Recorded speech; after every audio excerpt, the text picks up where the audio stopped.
What's up, guys? We're back. This is going to be the second half of the VOD review for the PTQ that I played this past weekend. Again, if you missed the first 4 rounds, be sure to go check that out. But just a quick overview, I played a Magic Online qualifier this past weekend, which qualifies for the set championship. First place gets an invite, everybody else gets pretty much nothing else for the most part. You get some chests and some whatever, but yeah, I played a qualifier this past weekend. I did a VOD review of all of the matches live on my Twitch stream, and these are the results of that. Some really interesting matches, so I think you guys are going to like this one, especially going towards the next 4 rounds. I think are even more interesting than the first 4. So yeah, again, just quickly going over the changes. There was a Grove of the Burn Willows. I wanted an untapped green source that didn't deal me damage, and then I played 2 Chandra Awakened Infernos in the sideboard because I expected a lot of blue-white control. And this is the best thing I found for that matchup. Everything else pretty much the same. But yeah, let's get into it. So we're gonna start here with round number 5. We'll see you back here in just a little bit. Magic Tonga chat. Hey, look. We're on the draw, and we have a Gemstone Caverns. It's almost like we've been getting lucky today. That's how that works. Exile the extra land. They lead on Tarn. Could be the mirror. Could be... I mean, I think at this point it's most likely to be the mirror, given they didn't reveal a companion, but... So they end up fetching Triome, which means probably the mirror.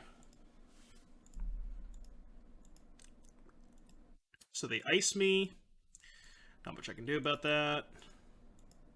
Get iced. Nice thing is, if they go for Shardless, we can end of turn the Borrower, and then we can now Fury the other one. So Fury is actually a pretty good draw.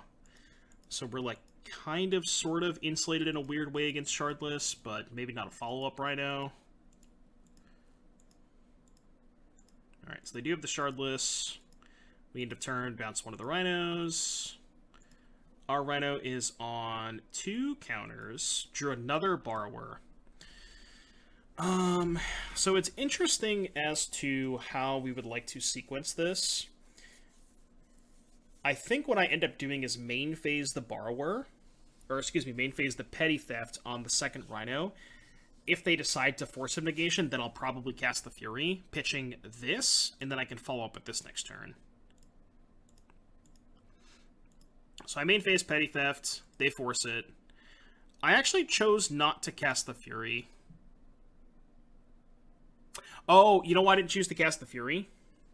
Because I thought that there was a chance if I played the Pyromancer, I could just discard these 2 and then triple block the Rhino. But that's just worse than casting the Fury, right?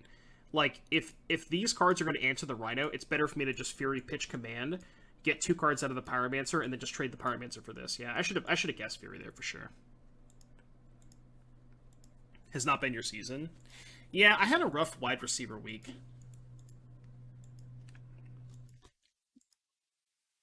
A cycle hieroglyphic illumination.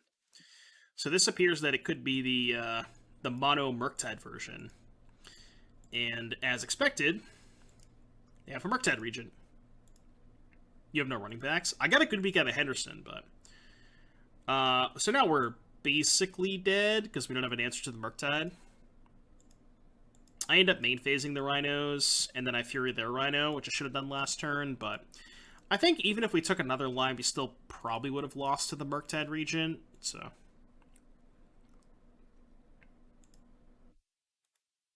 Talos 41 come back for the 9 months. Dude, that Cowboys game was insane. Cowboys game was crazy. So we're technically alive if they have nothing. Because I can Borrower chump block the Murktide, but...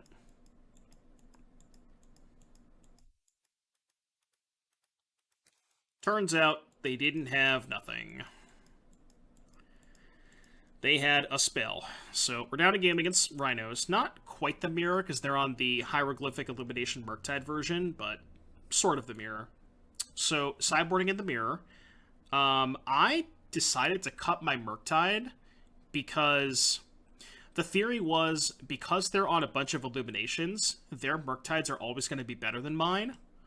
I don't know if that's a good theory, but I cut this, the 3 commands, and one of the caverns in the play for, or no, 2 commands. Cut 2 commands, a caverns, and a Murktide for 4 disputes.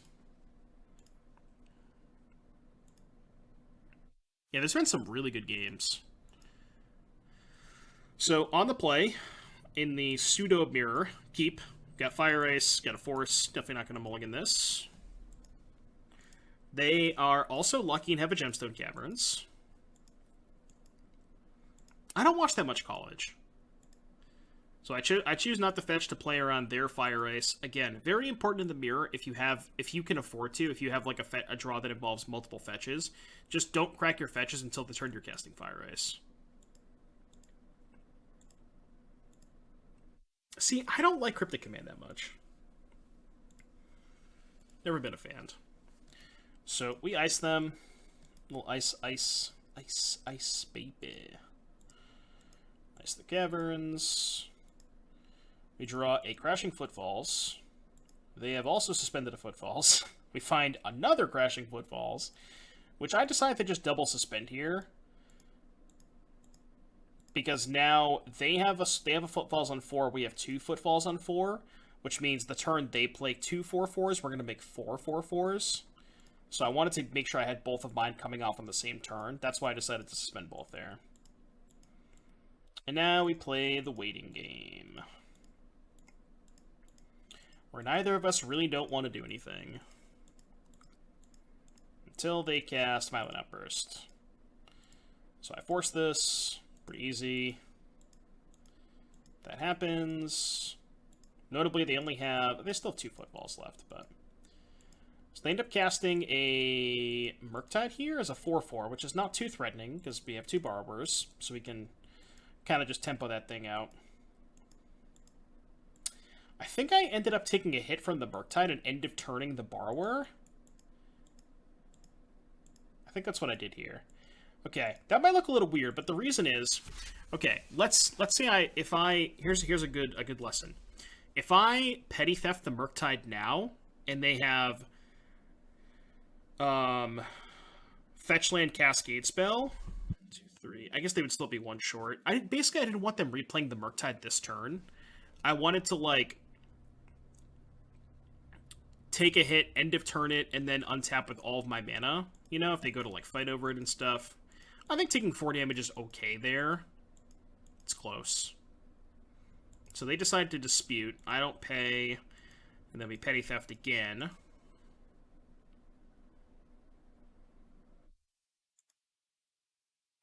This mirror is not great. Yeah, I agree. This mirror is not great. Trading 4 life now versus 4 life next turn. Yeah, that's fair. It's going to be the same thing, right? Whether I take it now or take it next turn. Although I'm probably just going to bounce it again next turn, right? They did this. And it was the turn we were resolving our 2 copies of Rhinos. Yes, I remember this now. Okay.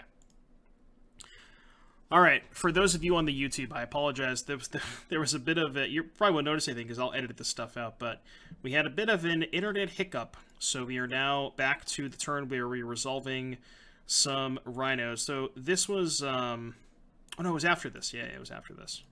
Hold on. It was the next turn.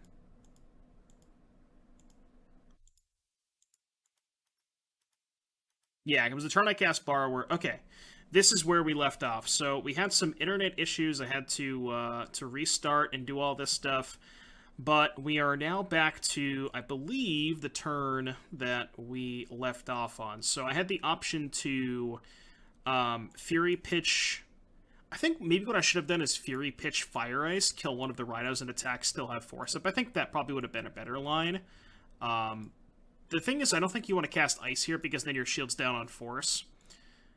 So I think Fury Pitch Fire Ice could have been a good line, but I just chose to attack and hold up Force. I think it's fine either way, because like we're in such a good position. I think I let that resolve. Yeah, I actually chose to let that resolve because I could just force their next play and I still have lethal in play. I don't know if that was right, but I probably should have cast the Fury there. Anyways. Yeah, we had some internet issues. Classic Charter stuff. 3, again, we had some issues with Charter, but hopefully we're good now. Game 3 in the mirror match on the draw. What do we got?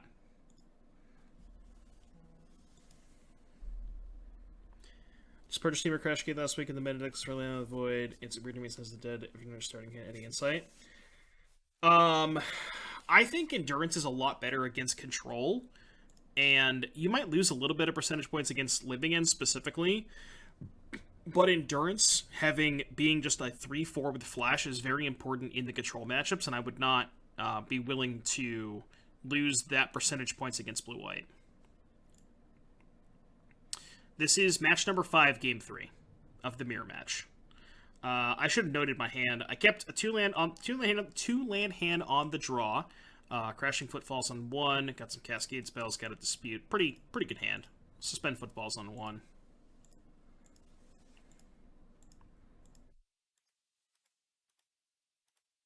Let's hope we don't crash again. If we crash again, I might have to call it. But yeah, the mirror is Temur Rhino mirror is not great.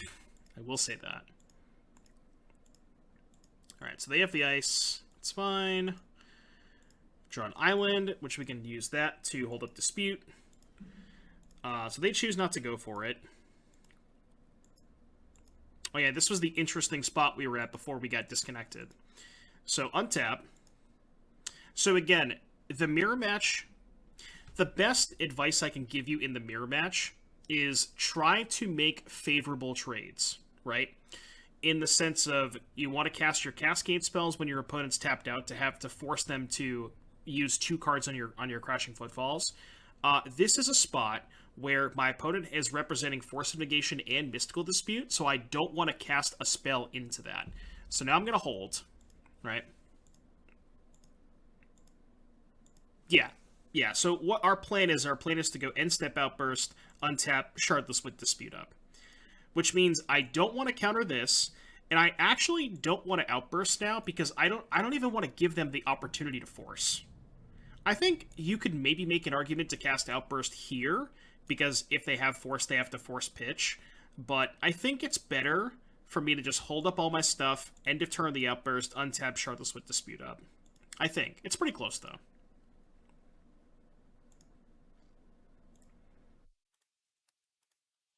Alright, so they play a land, they attack.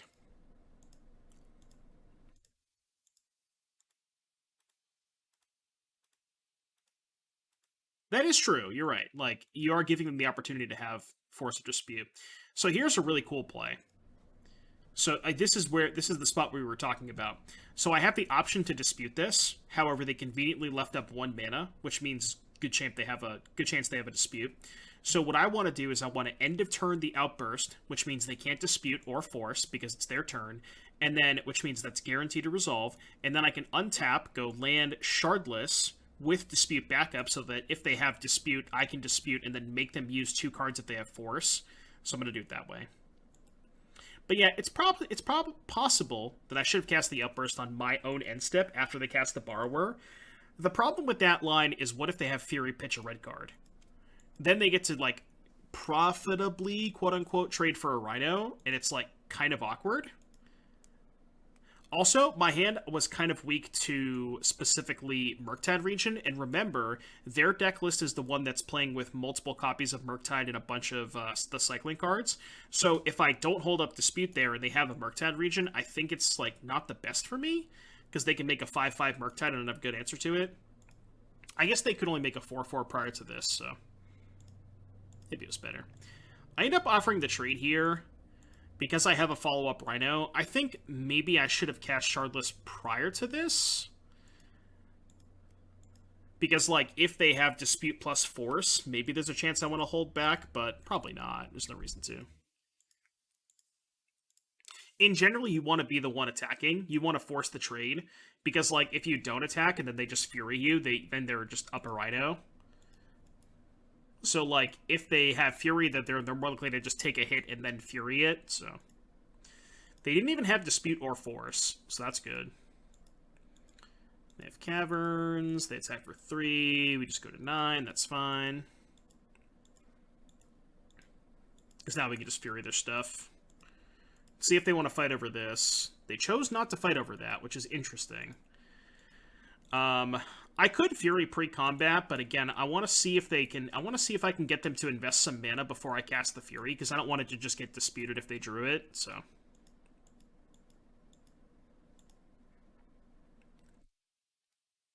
Why do we fetch an island main phase? When they had the 1 mana up? I guess there was really no reason to do that, right? I thought that I wanted to hold up Dispute, and I want to get into a spot where, like, I fetch and they could do something in response so I don't have Dispute up. But there's not really much they could have, right? Like, what would punish me in that regard? Maybe a hard cast Illumination? Which they are playing with Illumination, so maybe that's a reason to do that. And now I just decide to cast Shardless and hold up Dispute. I didn't want to just tap out for Fury. Plus, I want to get more out of Fury if I can. They end up casting Borrower. I decide to fire off the fire now. And they're off it. Cool. So that was round number 5. Round number 6. We are currently 5-0 in the PTQ. Wait, did I lose the... Did I lose the Spotify thing? Hold on. There it is. Right, there it is. So we're 5-0 in the PTQ. This is round number 6, playing against Magic Online Grinder Stainerson. I didn't know what they were playing, but they're 80 cards, so likely some sort of control deck. On the die roll, which is pretty good. And they reveal Yorion. We have an opening hand that has a Footfalls, a Force, and a Cascade spell, so not much else we can ask for. Hand's pretty good. Go suspend Footfalls on 1. They play a Misty. I'm not going to force the Abundant Growth, obviously. Drew the Caverns right on time, obviously. Alright, they do nothing. Obviously not going to Petty Theft the Snow Cover, the Abundant Growth. Alright, now we can just pass. Outburst with Force back up, which is kind of cool. I could have done it here, but I was worried about them having, like, their own Force of Negation. I don't know. I don't know if these decks play Force of Negation. Maybe it was right to do it there, but...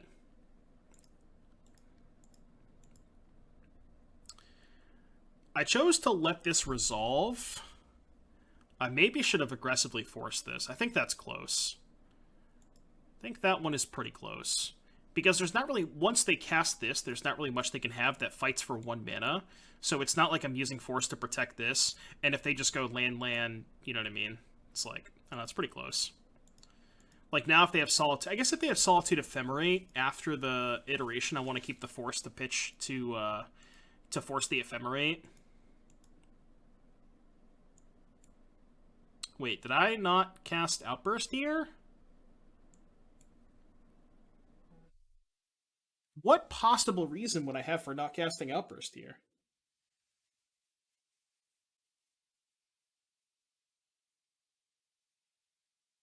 That's just awful. What? Why would I not cast the Outburst here? I could just Outburst and have Force backup. No, this is game 1. A good reason would be I misclicked on Breeding Pool. I'm trying to think if there was anything that was going through my head, any particular reasoning I had for not going for it here. It had to have been... Yeah, I don't know.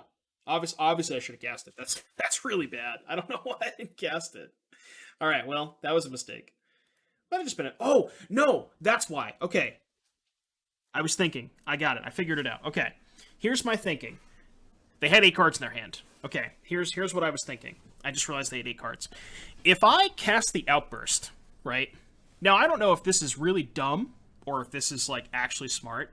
If I cast the Outburst end of turn, they can just Solitude pitch a card and not have to discard.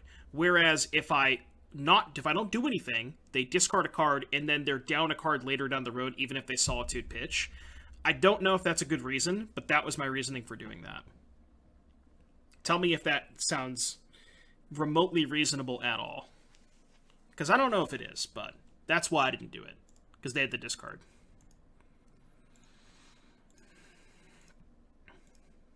That might be really stupid, though.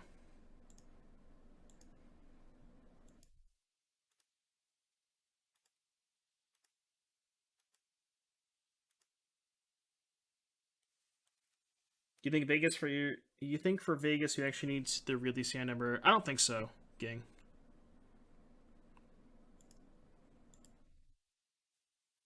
So now they E-wit probably the iteration. All right.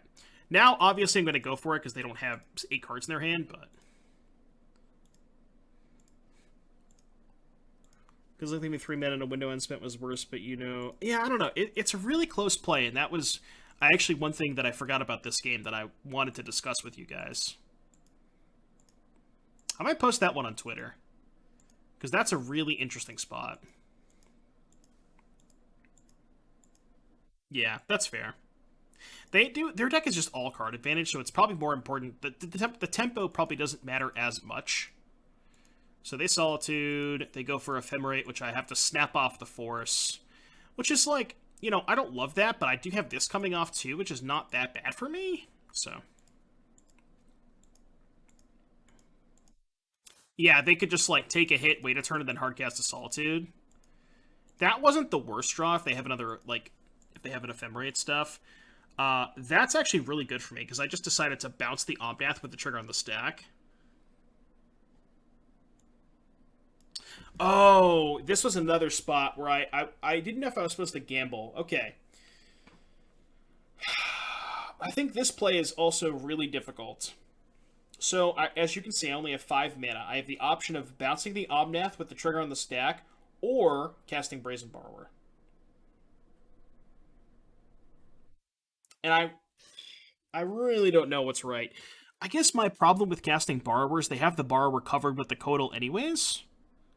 So, like, Borrower doesn't really do that. Like, Borrower can't really attack that well into the Codal. So I want to say I ended up casting the Bounce spell. Pretty sure I cast the Bounce spell, which I think is right, yeah. Mostly just because the Borrower doesn't attack into this, so I think casting the Bounce spell is better. Yeah. They had the land. Unfortunately, they had a Fury, which is... And they also pitched Iteration, which means they get to keep the Omnath. Alright, so we fetch a tap land. Now we can't present a Lethal Clock. That was a really good draw, because I can bounce the Omnath again. So, like, all things considered, we're doing okay. I figure I just let the... Oh, here was another... Okay. Alright, here's another line. Dude, this game was tough. This game was really tough. So, I let them go to blocks to see how they decide they want to block. I have the option of passing priority and letting the Codal trade for the Rhino, or I can bounce the Codal, 8 them to 3, right? So here's the situation. I bounce the Codal, they take 8, go to 3. They then have Omnath, fetch, 7, crack fetch down to 6 on my turn, crack fetch down to 6, another 4 life up to 10, and then my board is Rhino, Borrower with them at 10, so it forces the trade on the Omnath. That's what I was thinking. Right, now obviously the other line is just let the trade happen. They take 7 and go to 4, then Omnath comes into play, I bounce it with the trigger on the stack. The problem is they can just... I guess they wouldn't have the Codal, right? Yeah... I ended up casting Borrower, which I think is, like, it's really aggressive, and I think maybe this was just a bad play. I think the first bounce was good. This bounce, I think, was kind of loose. I think this was a little bit loose. So I bounced it, put them to 3. I think it's close, but probably not because of the Omnath. That's probably just that was way too aggressive, almost certainly. Right, yeah, exactly. And they had the fetch land, so... Like, even though we have 11 power, we're still in horrendous shape. Yeah, because then they could just go Omnath into Codal anyways, and then I'm still... Like, I don't even... Yeah, they had a removal spell, too, so now they don't even have to trade for the Omnath. No, they do, right? Yeah, they still have to trade for the Omnath, which is, like, I guess a plus, but... So they trade, they go to 3. I have a Borrower, hope they have nothing. And they go play a Codal. And they do that. So Codal can now trade for the Borrower, which is not great. So I ended up choosing to not cast the Borrower. Because it was just, I wasn't going to do attacking into the Codal anyways. So that's why I didn't cast the Borrower, and I wanted to see if I could wait to draw a removal spell, which I did, and it was actually pretty good that I waited. So now they're casting Teferi. I can either kill the Codal and deal them 1. The only difference between 3 and 2 is if I draw exactly another Fire Ice, because remember, I don't have Bone Crusher in my deck. So I can either deal this and ping them for 1, or just kill these 2, which is better because of the Yorion that we know is in their hand. So I decided to kill both of these, but I'm not sure if that's correct.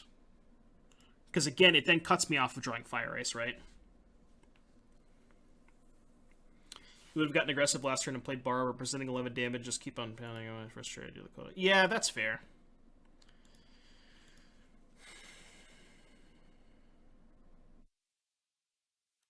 Just gain 8 was better. Better than playing the Codal? No, they wanted to play the Codal there, right? I think them playing the Codal was they had to. Because if they didn't play the Codal, then... Okay, that Borrower I should have cast, right? Why didn't I cast that Borrower? Right? I had mana, I just didn't cast the Borrower, right? Before the Teferi went off. Why didn't I cast that Borrower? No, but I could have just played it before the Teferi happened. Because I cast Fire with the Teferi on the stack, and I had enough mana to play the Borrower, right?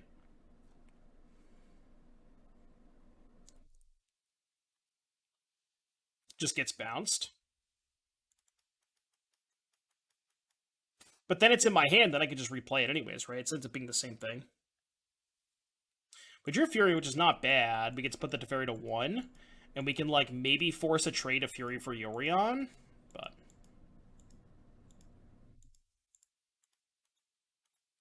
it's the Yorion, Blink Tef, Blink Growth. I'm trying to skip these a little bit. Teferi's at 4. I just attack them because it's a forced trade. Trade happens. I main phase the Borrower. Wait.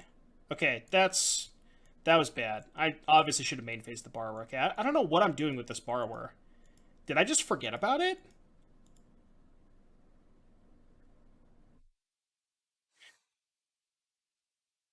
Was there a chance that I was playing around Red and 6 by not casting the Borrower? That just seems so bad, though, right? Like, we didn't know they had Red and 6, right? I think that was my reasoning, but we didn't know they had Red and 6. So I think casting it was kind of bad. Not casting it was kind of bad. Like, now I'm obviously not going to cast it into the Red and 6, but...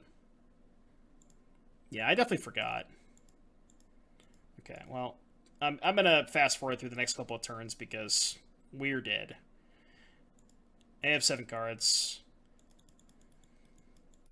As a matter of fact, I'm just going to stop the replay there. They ended up gaining some more life, and yeah, I don't know. There was definitely some opportunities I had to cast that Borrower. And I think the 2 turns back-to-back with the Dead Gone and the Borrower were really close in terms of, like, whether or not I'm supposed to bounce the Omnath or, like, that turn where they block with Codal.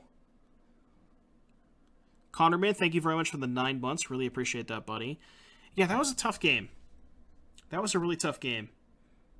And I think bouncing the Codal was obviously way too aggressive, but I didn't hate it at the time. But now looking back on it, it looks kind of bad, you know? Alright, how do we sideboard? I cut 2 Dead Guns and a Cavern on the play for 2 Chandras and... oh no, I swapped Forces for Disputes. And then I cut 2 Dead Guns and a Caverns for 2 Chandras and a Prismari Command. Scrub Bolt, yeah.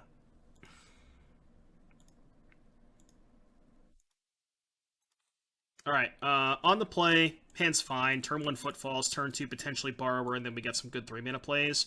Obviously we need a land, but I'm not going to ship this in the play. I tend to cut Force of Negation a lot for Mystical Dispute in these kinds of matchups.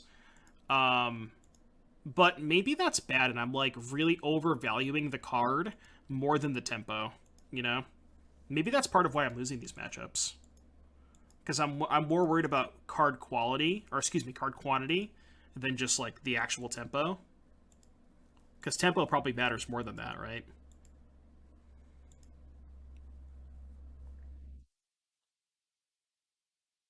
I think the not EOT turn 3 was critical since you want to go fast for not winning resource trading. Yeah, that's probably where I lost the game. That's almost certainly where I lost the game, right? Yeah. Yeah, it's just, and I think I learned my lesson this game. I think you'll just see I just shoved. This game, I just tried to shove. So they had Flusterstorm, kind of rude, but... Yeah, I think it's just like one of those things where you're never winning if the game gets to a certain point, and you just kind of have to value tempo over everything, basically, I think. So not a bad turn, because we get to kill the Tef, and then Fury, we get to attack Tef and then Fury it the turn before this is going off. So, all things considered, this is not going horribly. They have Ren and 6, which is whatever. How did this game go bad for us? I don't remember. Like, my hand's pretty good. What happened this game? What's up, Da Vinci? So I end of turn cast a Borrower? Why did I want to do that? I think I wanted to do this in case they had Solitude, so I could still pressure the Ren and 6, but also the Ren and 6 probably just doesn't matter, right? I think casting that might have been bad. Could have also cast Prismari Command. Oh yeah, I wanted to...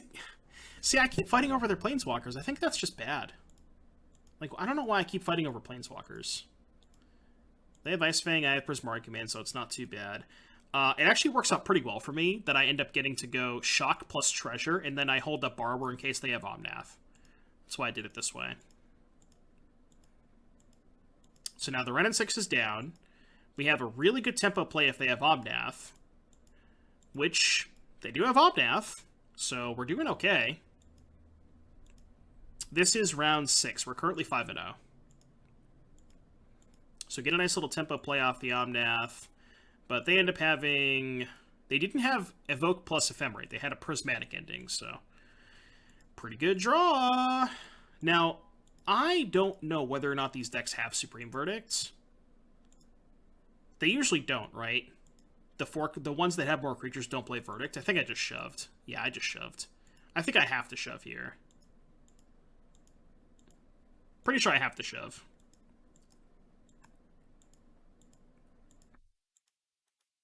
So they tanked for a little bit. Tap some mana, untap some mana. Ultimately, they decided to cast Omnath. And then Solitude, kill a Rhino, Ephemerate, Solitude, kill a Rhino. Okay, so they're at 8. This is gone. I don't know why this is here.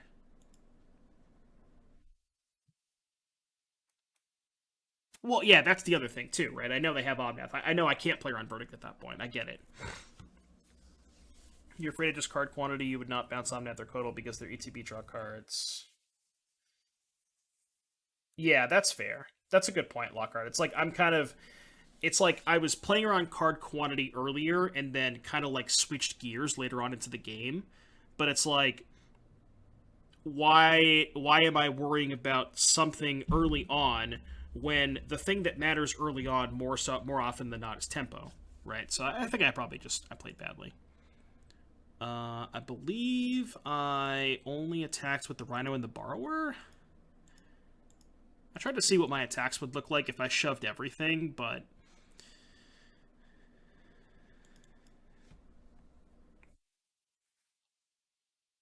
Or actually, wait a minute. I want to say I ended up attacking with everything to try to get them to trade for the Solitude. I mean, they could just take 11 and go to 1, but they're not going to do that, right? And they might be worried about the Omnath dying to a shock. So I think that there's, like, if I make the attack with everything, there's a chance they don't block with Omnath, but also don't want to go to 1. I'm not sure. I don't know if that attack was good, but I thought I could maybe, like, try to bluff a shock. I don't know. If I attack with just these, they just take 7, go to 5, blink this, kill this, I play this. Yeah, maybe that was better. That's close. They ended up blocking both, too, which is not bad for me, because now I'm not losing something to the Ephemerate. And then I can hold up the Borrower. So they get the draw card. Alright, cool. Ban, see ya. So they have iteration. Think anything's to go right here to win so I can attack with everything? Yeah, exactly. Yeah. I either have to hope they like don't block with the Omnath because they're worried about a shock, or I don't know, It's gonna be really hard to win this game. So they have Codal, which is good against my borrowers. Like, because I don't have 5 lands in play, Fury's not even a good draw. So I don't really know what my good draws are at this point. I mean, that is definitely one of them, because I can force a trade with Borrower, potentially, and then just slam the Murktide. So, like, that might actually be the single best draw in my deck. TBH. What's up, Jason C? Shame they called the bluff on the shock. Yeah. They obviously can't take everything, right? Because if they take everything, they die to the shock. So this, like, not that bad. I mean, this trade assumes that makes it pretty likely they have a second Omnath, but like that's okay. So I end up just jamming Murktide. It's just like not the worst, but then they had Solitude plus Ephemerate, and now we're dead. So, I don't know. This game was like kind of close. I decided to just pack it in there. I didn't want to play it out and didn't really think I had any way out of this. I mean, I guess I had this coming off, but I don't know. They're going to have 2 turns before this comes off, so. And they had a Yorion, too. So I don't know. I mean, there were definitely some situations where I played the game in such a way where I was maximizing card quantity, and then like 2 turns later bouncing, cards that have ETB draw a card on them. So it's like I played that game really weirdly. I don't know. Yeah, I played that game one pretty badly in terms of like not casting the Violent Outburst on 3 and then also bouncing the Codal. I think the bouncing Codal line was okay, but like not casting Outburst was just awful. I don't even know what I was thinking there. That was just terrible. Round number 7 of the Magic Online PTQ. We are now 5-1. So in an 8-round tournament, we're 5-1. We are looking to get 2 more wins to get ourselves into the top 8. So, let's see what we got. Opponent has revealed a Lurrus of the Dream Den. Sounds pretty good, especially against Lurrus. We have some interactive spells. We have a Pyromancer to refill, Prismari Command if they're playing Hammer Time. So just a good hand. One that I would certainly not mulligan. They went to 6, and we'll see what flavor of Lurrus deck they are. It appears they are Hammer Time. Okay, this is okay. Springleaf Drum, no creature. Just play land and pass. Let's see what they're up to. Urza's Saga, which is not bad for us, because we have, a couple of answers to some constructs. Genius Smith, which I let resolve, and I'm going to plan on killing this turn most likely. Oops. So, here's an interesting spot. They cast Sentinel. I can either let it resolve, kill the Sentinel, give them a card, or I can kill the Smith in response and choose not to kill the Sentinel. I think it's more important.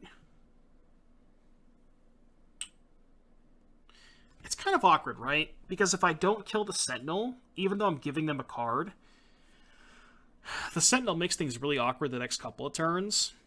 Like, I don't want to borrow anything with the Sentinel in play, and then I also, I could end up Prismari commanding it, but I could also do the same thing with Smith.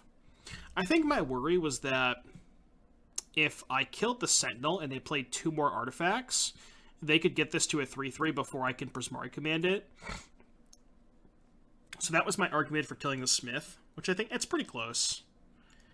I think you could sell me on either one. So kill that. Sentinel's good. What's up, Abe? Alright, so land fetch. So what we're looking to do is we're looking to do nothing this turn, assuming that they do nothing. And then when they go to make a token, we're going to end step shatter the token and shock the Sentinel. That is the plan. That is the plan. So we'll take 1, end of turn fetch. No reason to cast the Barber here. That's an interesting draw. So I could choose to kill the Sentinel. Problem is that I'm letting them, like, if I cast Fire Ice and pay for the Sentinel, I'm taking a big hit from the Construct token, so I didn't really want to do that. So I am ultimately going to cast Prismari Command this turn, because I just didn't want to take a big chunk. Not sure if that's right, but... I'm always paranoid about main deck Needle, so I fetch now. I have the second red source here, so I can get an island.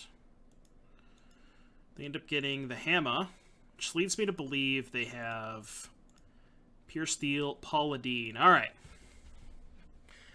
What the heck do we do here? I'm going to take a sip of water while I think about this one.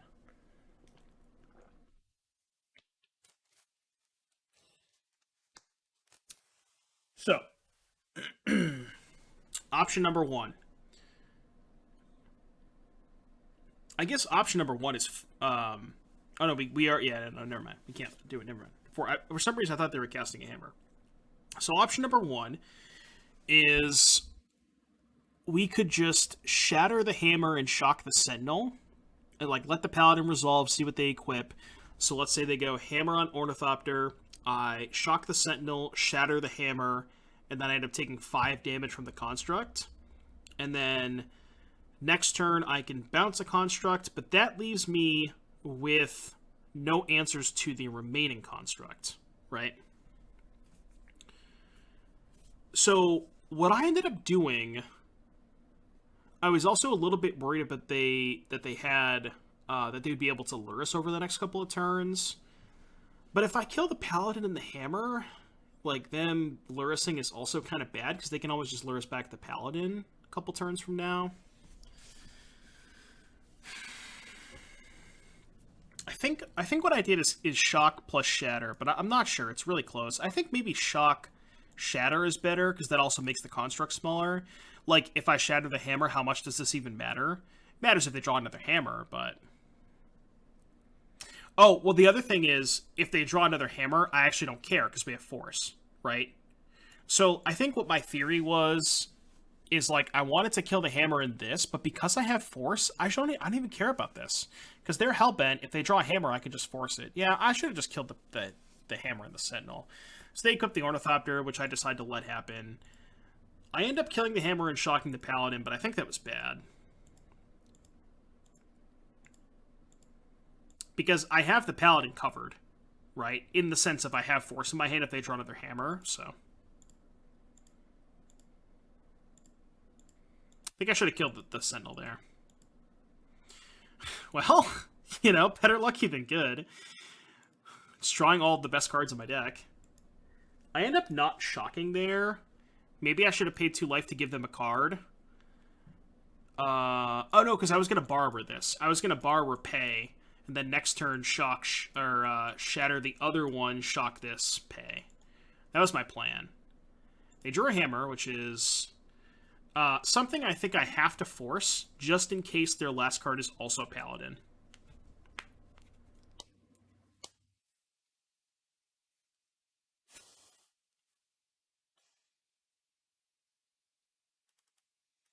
Is that like some copy pasta that I'm missing out on? I'm really missing out on the copy pasta. Alright, so I chose to force that in case they had a Paladin. And then we can just go bounce a construct. Well, at this point, now that I've cast the force and the Sentinel tax is already down, now I can just tap out for the command and go Shatter Shock, which is what I do.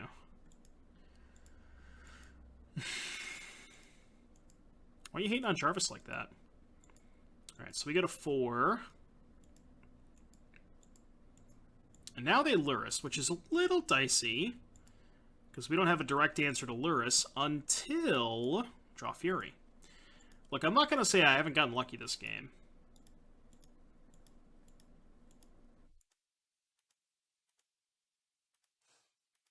Be honest, when 2 turns ago, when they had Paladin, 2 Constructs, and a Hammer in play, and a Sentinel, did anybody think I had a chance of winning this game?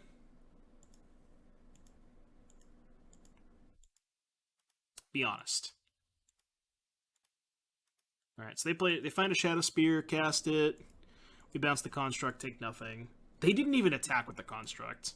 I guess they were like... Maybe they just misclicked. I was going to kill it anyways, but... I mean, my hand was good. I'm not going to say my hand wasn't good, because my hand was cracked. Also, draw a land, obviously. So I don't have to pitch the Pyromancer. Now we can just kill these two. The one thing is, they do have Ornithopter Shadow Spear, and I am at 3. So we have to be a little bit worried about that. And I know that sounds hilarious to say that, but, like, it's a Glock. Yep, Glock, right? It's a Glock. It's not a Glock. Now the question is, do you think I'm going to lose to Ornithopter plus Shadow Spear?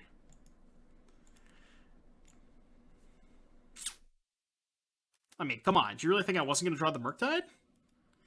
Do you really think I wasn't also going to draw the Murktide?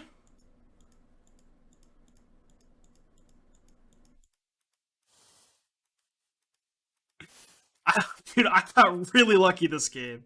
I'm not going to lie. I got really lucky this game. Like, it was absurd how lucky I got this game. Insane.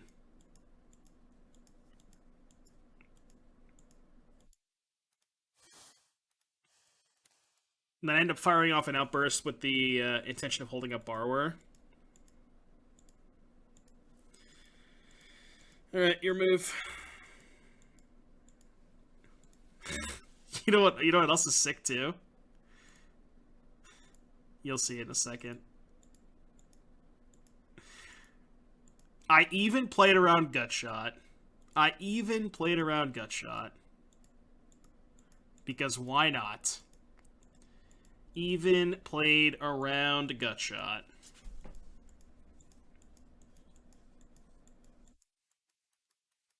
Alright, well, they're dead. We can fast forward this part. They died. That game was crazy. That game was wild. So sideboarding against Hammer Time. I cut 3 Pyromancers, 1 Force of Negation, and the Murktide. And I boarded in a Prismari Command and 4 Force of Vigors. So I did play in the double Gutshot, that is true. I have to ask, what made you switch from food to rhinos? Also, on the draw, opening hand caverns. I just enjoy the deck a lot. Just wasn't really feeling the food decks that much. I pitched the Footfalls, which... That's close. I wanted to keep both red cards for the Fury. Like, I wanted to be able to go have a Cascade spell, have a red card to pitch to Fury, and then also have this as one of my best cards. That's why I pitched that, but... That's why you cut Force. Honestly, before I had when I still had Brazen or Bone Crusher Giants, I was cutting all of my Force negations in this matchup. Yeah, when I had Bone Crusher Giants. Now I think Pyromancer is a lot worse, and Pyromancer is kind of blank against them. So I think I've been. I think in the side, I need to update that because I think before I was cutting Force of Negation, but I think I've kind of changed my mind on that. It's okay. It's not great, but... What's up, Spida? You miss me getting to Chandra you?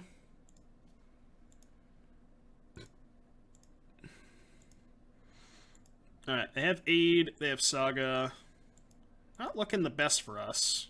Hopefully they kind of go a little wide here. So they end up casting Shadow Spear. Thank God they didn't go for it, because I had nothing. They didn't know that, of course, but I was super dead if they went for it. Need a land very badly, which we don't draw. So, I chose to cast Fury here because they know about the Borrower. So, like... Actually, now that I think about it, I think casting Fury might have just been bad. Because, like... They know about the Borrower, which means they're not gonna go tall. They're gonna try and go wide to beat the Borrower. But I guess like they're also making a construct next turn. I'm trying to think of why I cast Fury here. I guess I wanted like because they have Sigarda's Aid and they're tapped out, this is my one good window to Fury something. You know what I mean? I don't know. That was my theory maybe, but You mentioned you really respect Ryan. I was surprised how much you fought through it. Yeah, that was a crazy game. There's some crazy games. You think a Boros deck with Fury and Solitude without brought back would be good? Fury, Solitude, no brought back? Well, then you would have to cut like the showdowns and stuff too, right? Probably just a slightly different deck. Maybe. Like Fury and Solitude are both really good. But at that point, you would just want to play like Elementals or, you know, the 4-color Yorion deck, right?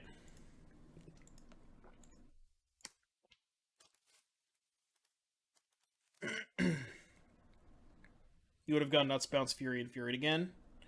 What are you bouncing Fury with? This only hits your opponent's stuff.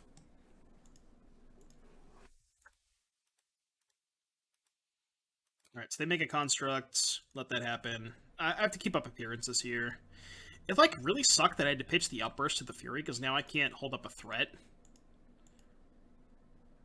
Maybe I was supposed to pitch the Prismari command to the Fury.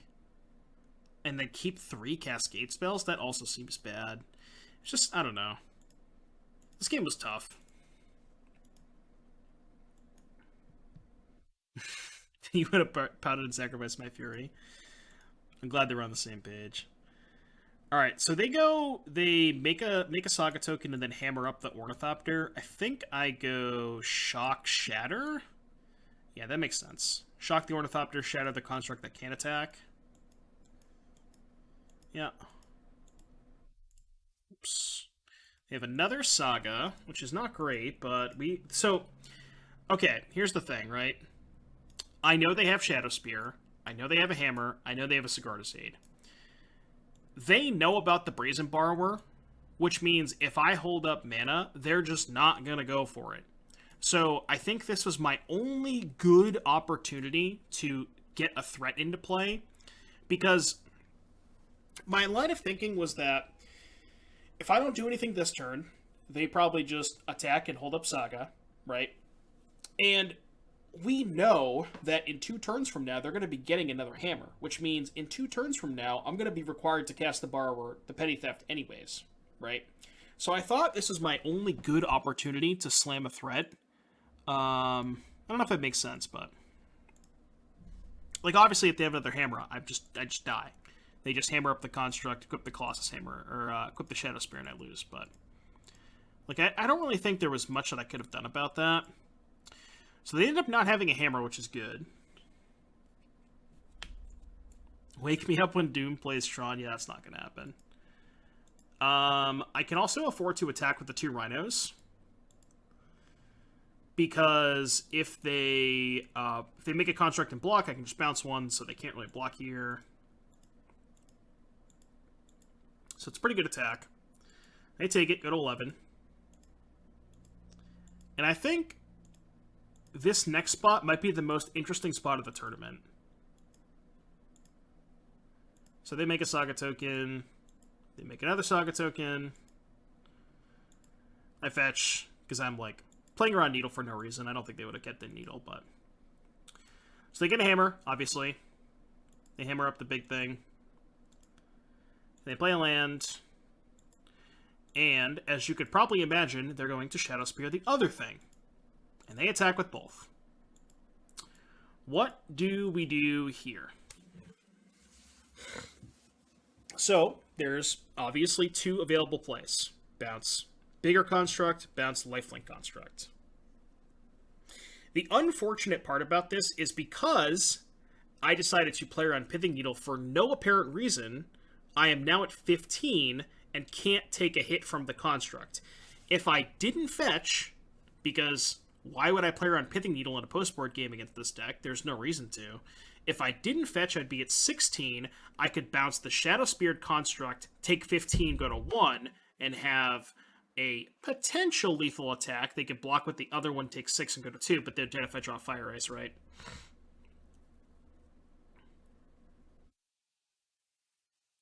So, bounce Spear 1, chump the Hammer 1 is the play to win the game for sure, right?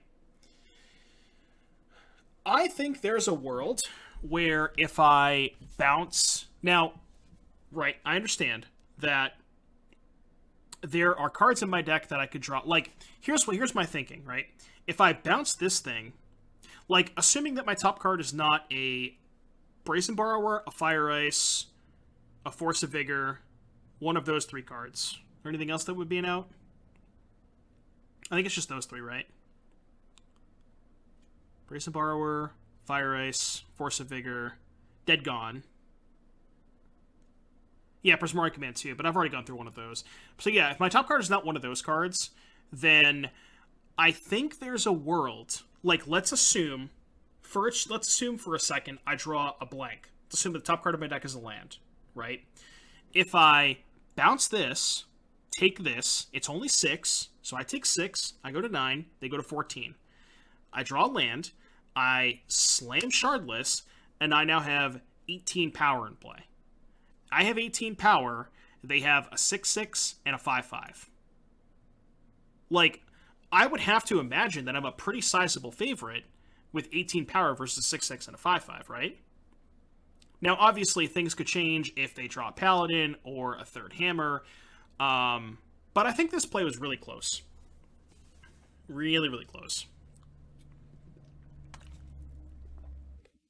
I end up taking the line to win the game, which is bounce this one, chump the big one, but I have a land in hand? What do you mean? What does that matter? Why does me having a land matter?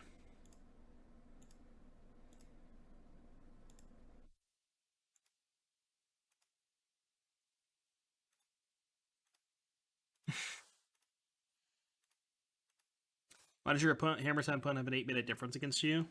I don't know. They were in the tank. I went in the tank that turn. I took a long time to think about that turn. Alright, well. I mean, they just equip the big thing and I probably can't win. I play it out. I think I take 1 draw step because I can just chump block and go to 2, but... See, I think... Like, imagine that scenario where I bounce the other thing and they don't have the hammer on this one. I can, like, double block this, double block the other medium-small one, trade... They have no good attacks at that point, right? Because they're just straight-up trades for Rhino, so they can't even attack. I don't know. What if we bounce the spear itself?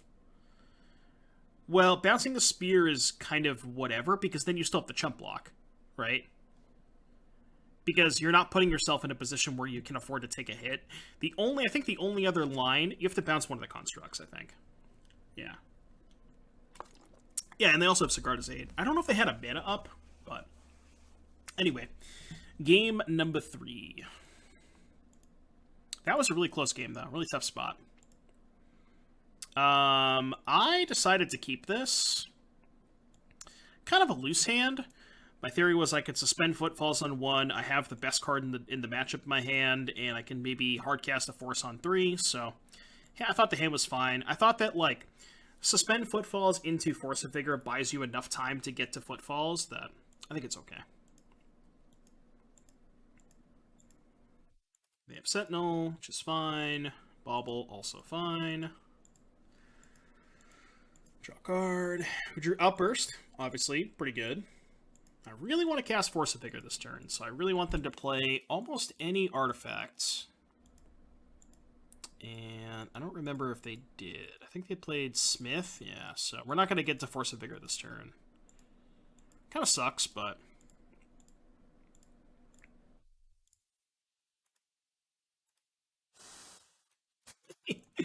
Well, as you can see here, we have drawn a lot of copies of Crashing Footfalls. I elected to not suspend one because I wanted to hold up either Hardcast Force or Outburst. I end up losing some equity if the game does go that long, but they were very thoughtful about their plays. I mean, you'll also notice I don't have that much time left either. I mean, I have way more than them, but for me, this is pretty low. You guys know how fast I play.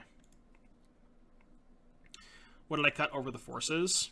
Yeah, I've decided that Seasoned Pyromancer is worse than Force of Negation in this matchup. I think I've come to that conclusion. I need to update the sideboard guide. I wasn't on that before. I could have forced that, but I can do this force instead, so. Alright, so they didn't attack into the outburst, which makes sense. Now I have a decision to make. Do I want to outburst and give them a card? Do I want to just Force of Vigor these two, pay the 1, and then outburst next turn? I want to say I ended up casting Force of Vigor, and then just gave them... Yeah, I think that's what I did. Maybe I'm just so worried about giving them a card. They got the Shadow Spear with the Stoneforge, too, so I don't know. I think I ended up casting the Force of Vigor. I don't know if that's right, but... Oh, no, okay. I'm happy with this. I'm glad I ended up casting this. That's what I wanted to do. Okay, good play. For some reason, I thought I was going to take the conservative route, because I hate giving my opponents cards, but... Off Spyro and on Giant? No. Spyro is still in the deck. I'm just saying I boarded out Spyro in this matchup. Okay. They have another Sentinel, which is fine, because we can still force and pay for both Sentinels. Equipping Shadow Spear. So they're at 9, which means now I can just force Shadow Spear into Sentinel, which I'm going to do because I don't want to give them life. Again, I chose to pitch a Footfalls rather than just cast the 4 mana because the third Footfalls is so irrelevant, and I'd rather just not give them a card. Like, I can't imagine that Footfalls ever being relevant. Why not suspend there? It's better if I draw Force of Vigor, because then I can force pitch Footfalls. The game's not lasting 4 more turns. We have another Rhinos coming off suspend. There is no way this game is ever lasting 4 more turns. So I'd rather just keep it in my hand in case I draw Force of Vigor.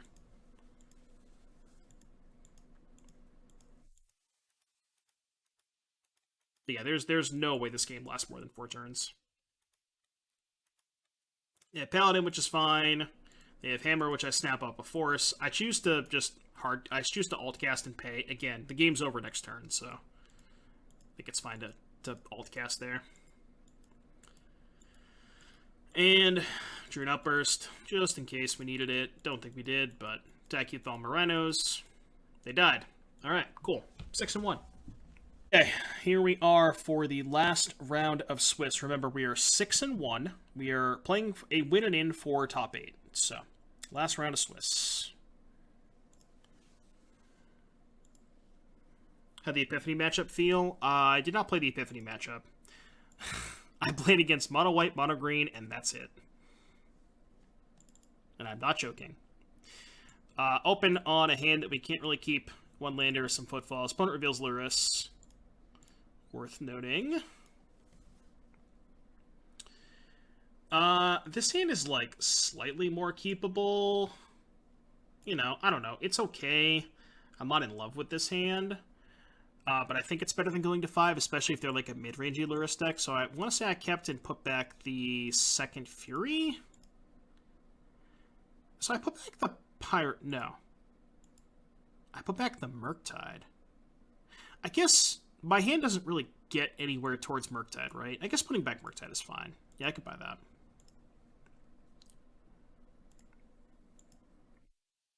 I guess it takes a few times to update. Says a link on other streamer Discord I'm subscribed to. I think there's a bit of delay. Well, let me know if it stays like that. There's a specific role that I can add you to, but.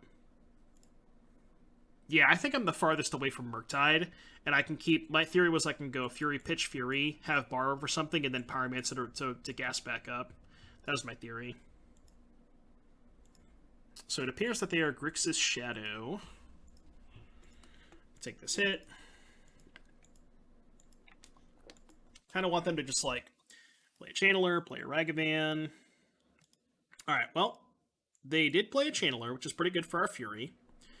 So, play land, alt cast Fury. I think I pitched... yeah, I pitched the Fury, right? Yeah, okay. I like that play. Makes sense. Kill the 2 Channelers, pass with Borrower up. We're doing okay. I was rooting for you. They thought you might make it on Briggers even lost more share. Yeah, I was pretty close. I think I ended up 11th. I wasn't that far off. They have Iteration and Inquisition. Okay, it's fine. I think they took Borrower? No, they took Pyromancer. Okay. Fetch tap land. Drew another Borrower, which is not too bad. Thoughtseize resolves. You have another iteration. Digging through the deck. And Channeler? Channeler. So I want to say I bounced the Channeler here. Okay. So they have 3 cards in hand. I decided to just cast Brazen Borrower. I don't know if that's good. Why did I cast Brazen Borrower here? I think I wanted to try and clock them. But the issue is they're pretty close to Delirium. And they can just, like, take a hit, put Lurrus in hand, take a hit, Lurrus Channeler the turn after. It's kind of tough.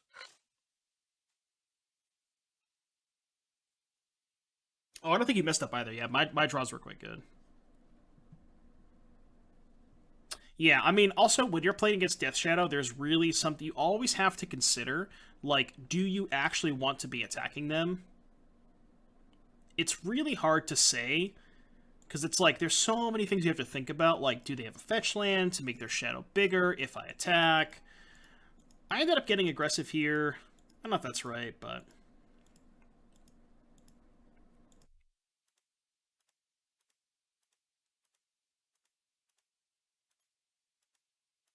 I decided to play the land they knew about, rather than give them the information that I drew a land, which I think makes sense.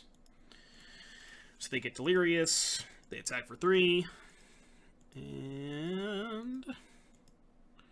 ship the turn. At least we have a Pyromancer. And we drew something that was pretty good. Okay, so... I was, like, dead set that they had... Oh, God... Watching this back makes me feel so bad about this play. So, they didn't put Lurrus in their hand last turn. That, like, pretty loudly signifies they have Drown in the Loch. You think so, right?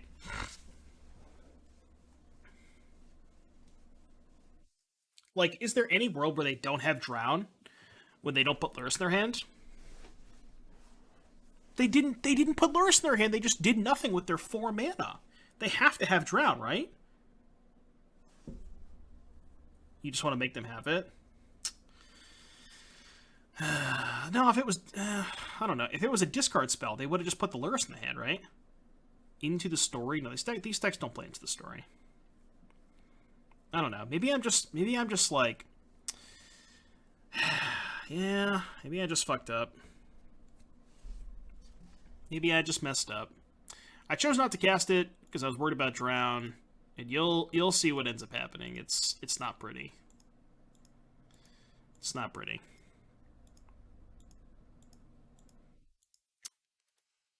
It's not pretty.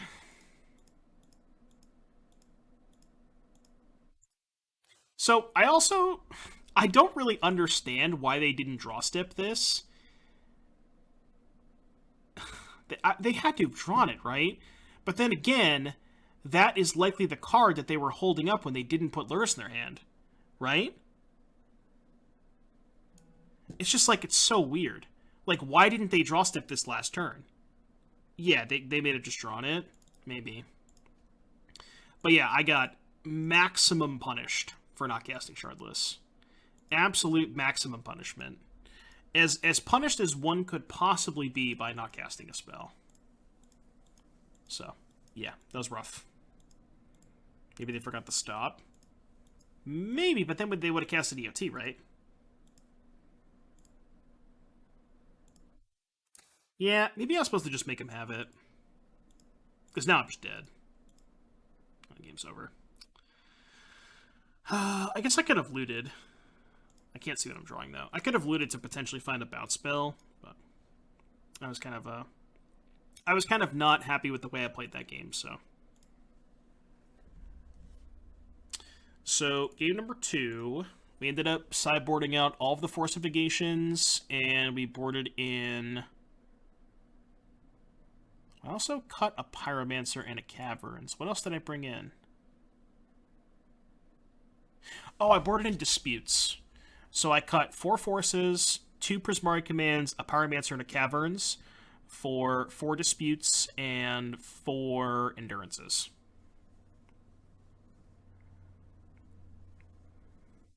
I think they had lock. That said, I don't know how you beat lock later. Well, the idea is, Wardov, is if they don't ever find a 5th land, they can't ever get into a spot where they go Luris, hold up, drowned. So as long as they keep missing land drops, I'm just time walking them every turn. That being said, I don't know if that's worth it, right? You know? So. Cut a Spyro. What else do you want to cut?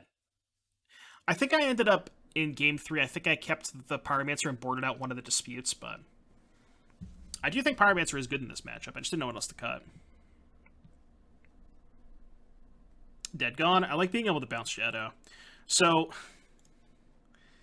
you take a look at our opening hand here in just a second.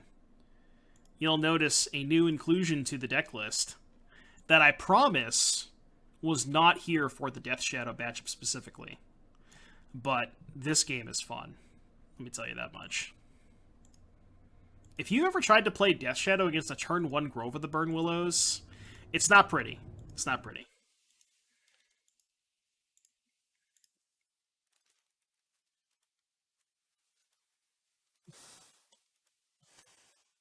I'm just going to tap it every turn. Just going to tap it every turn. So this is a spot where I figured I can hold up fire, because I think their only counterspell is Drown, unless they want to Flusterstorm this, which I'm totally fine with. But I can prevent them from dashing a second Ragavan, so that's why I passed. I know. Ari, you're very sad to see this, aren't you?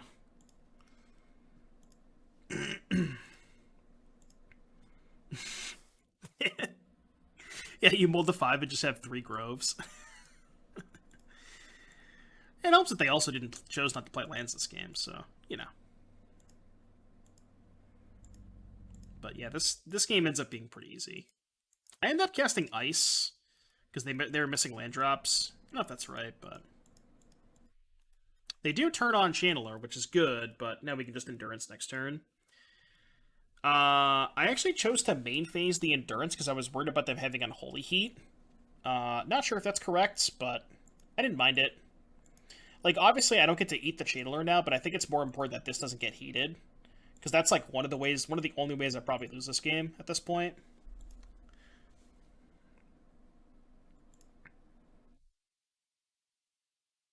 Imagine if I had tapped the Ragavan.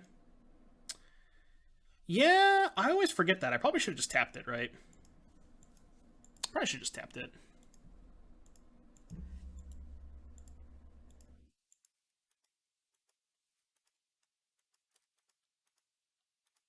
Drew another Endurance. Just about locking it up.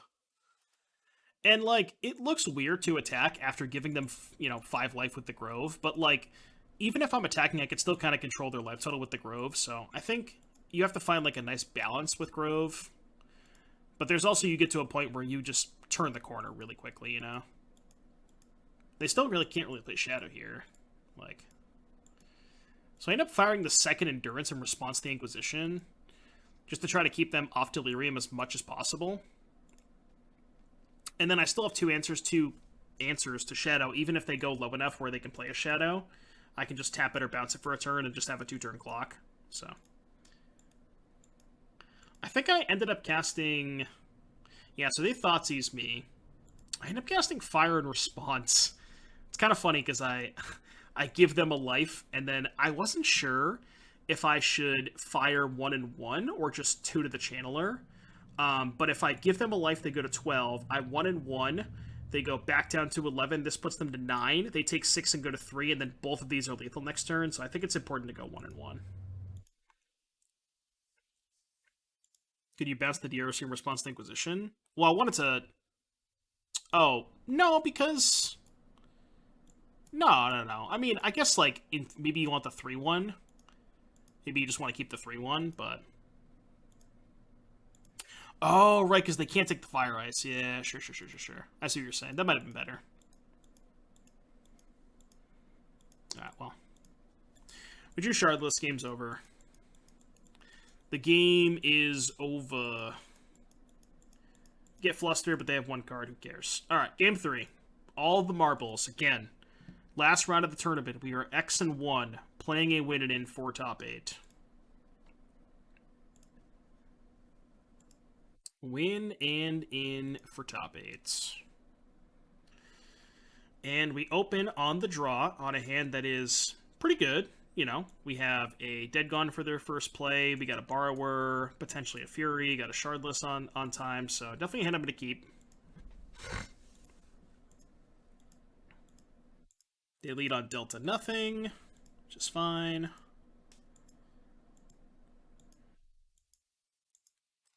Blood Crypts. And they bolted themselves. Unfortunately, no Grove of the Burgmallows this time. So it seems like they're just going to go for a very, very fast Shadow. But if they play Shadow, we can just Dead Gone it. Also, can't take Dead Gone off of Inquisition, which is kind of dope. So they end up taking Shardless, which makes sense. I think they were thinking about playing a Death Shadow there, but they couldn't because they saw the Dead Gone, so that's pretty good.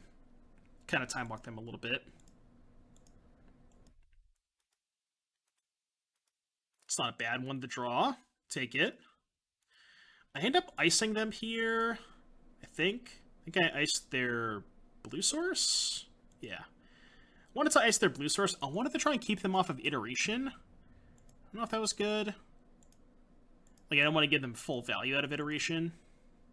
And, like, even if they have a Shockland, they still can't play Shadow because they know about the Fury. I mean, they could, but... Alright, that's not great. I just suspend that and pass. Could have also potentially went Shockland Go and tried to just cast some Borrowers. With, like, the theory of I have this if they have a Shadow. Maybe that was better. They Inquisition me, I let it go, they take a Borrower. And they just chill. Maybe I was supposed to cast a Borrower there. I think maybe I was. Alright, play this tapped. Yeah, and now I'm, like, still not casting the Borrowers. I think maybe I was supposed to cast the Borrower earlier. So I end up casting Shadow. I think I cast Dead Gone here just to be mana efficient. But that's also bad because now I'm not playing the Borrower next turn. But like I wanted to be able to go basic island, petty theft plus Borrower in the same turn, right? That makes sense. So draw land. I think they end up playing the Shadow here. They do. So now we're kind of in an awkward spot because we can't Fury the Shadow.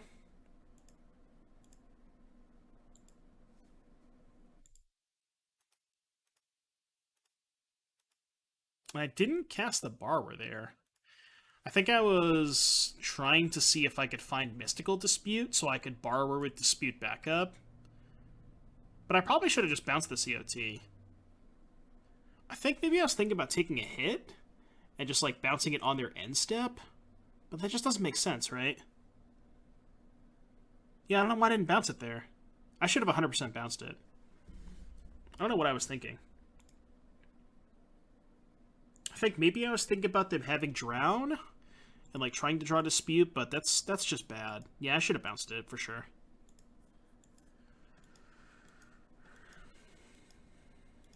I should have bounced it faux show. Yeah. Yeah, I should have just like... And then I ended up taking a hit. I just like took this hit. And then ended up casting it at the turn. Ended up having a counterspell. Which like kind of made me feel better about trying to draw Dispute. But now I can't actually cast the Borrower, so this kind of sucks. And I think I just YOLO'd a Fury here. Yeah, I think I just YOLO'd Fury. Oh, this was coming off. But they ended up having another Drown. Yeah. So this is where I think I YOLO'd Fury. It's just like, they knew about the Fury the entire game. Yeah. Yeah, I'm not happy with the way I played this game. Because now they just have all these channelers that they've been sandbagging because of the Fury. Yeah, I should have definitely bounced and cast Borrower earlier and tried to race. I messed this game up pretty badly.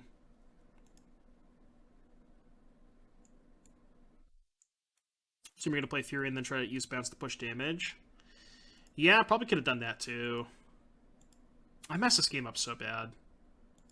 I did not play this game well. There's so many opportunities I had to cast Borrower, and just not good. I mean, now I can ice the Shadow.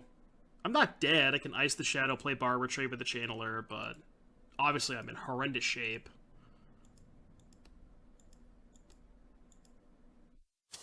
So funny. Like, my deck really wanted me to win this game, but I just played so badly. And I think I could have easily won this game if I had just taken a maybe a different line. So trade there. I think I bounced the Channeler instead of the Ragavan, which is close, but I wanted to take less damage. That might have just been worse than bouncing the Ragavan, though. So that gets picked up. Dude, it's just like, my deck really does not want me to lose this game. My deck really does not want me to lose this game. So they have Dress Down, obviously annoying. But now we can chump block the Shadow. So it's not the worst. Have you talked about the Hieroglyph Illumination version of Rhinos? We played that on stream a little while ago, and it was not great. So they dash Ragavan. I know I accidentally went a little bit too far there. But they dash Ragavan. I blocked there, played the Borrower, traded there, and then they played this again. And I drew Murktide, which is perfect, because now I can go Murktide, hold up Pyromancer. So, like, we're still not dead. We are somehow still not dead until they have Drown. And we're dead. And we're sad. But that was the PTQ, and I really think that I could have played this game so much better. Going back and watching this is kind of tough. But yeah, I could have played this game a lot better. Could have cast Petty Theft, maybe like the Spider Spaces line. Could have potentially just hard casted a Fury and then used Borrower to tempo them out, but yeah, it was a tough game. Tough game. But anyways, that is the PTQ recap. For those of you watching this on YouTube, I think I'm going to split this up into 2 videos, so if you made it all the way to the end of the second video, be sure to like and subscribe. See you in the next one.